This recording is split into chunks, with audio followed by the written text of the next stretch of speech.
বাংলাদেশ রেলওয়ের তামাক নিয়ন্ত্রণ কার্যক্রম পরিদর্শন ও ভবিষ্যৎ সহযোগিতার বিষয়ে আলোচনা করতে আন্তর্জাতিক সংস্থা ভাইটাল স্ট্র্যাটেজিসের উচ্চ পর্যায়ের প্রতিনিধি দল কমলাপুর রেল স্টেশন পরিদর্শন করেছে। এ সময় বাংলাদেশ রেলওয়ের কর্মকর্তাদের সঙ্গে তারা তামাকমুক্ত রেল ব্যবস্থা গড়ে তোলার বিভিন্ন উদ্যোগ নিয়ে মতবিনিময় করেন। বাংলাদেশে তামাক নিয়ন্ত্রণ কার্যক্রমে সহযোগিতাকারী আন্তর্জাতিক সংস্থা ভাইটাল স্ট্র্যাটেজিস এর একটি উচ্চ পর্যায়ের প্রতিনিধি দল সোমবার 6 জুলাই বাংলাদেশ সফর অংশ হিসেবে কমলাপুর রেল স্টেশন পরিদর্শন করে। বাংলাদেশ রেলওয়ে ও রেলপথ মন্ত্রণালয়ের প্রতিনিধির সঙ্গে তারা স্টেশনের বিভিন্ন স্থান ঘুরে দেখেন এবং তামাক বিরোধী প্রচারণার অংশ হিসেবে বিলবোর্ড ও সচেতনতামূলক স্টিকার স্থাপন কার্যক্রম পরিদর্শন করেন।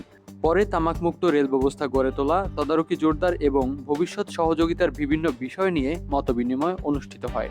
এ সময় উপস্থিত ছিলেন আন্তর্জাতিক সংস্থা ভাইটাল স্ট্র্যাটেজিস এর সিনিয়র ভাইস প্রেসিডেন্ট ডাক্তার Gan Quan, director Ashish Kumar Pandey, পরিচালক Cathy Wright, programme manager Morgan Kohar, senior কারিগরি উপদেষ্টা Mohammad Hamidur Rahman Khan, senior technical adviser Syed Mahbubul Alam এবং কারিগরি উপদেষ্টা আমিনুল ইসলাম সুজন।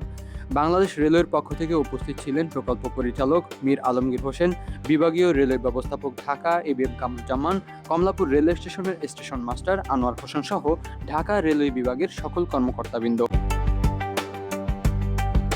ইমন খান, রেল নিউজ 24.com।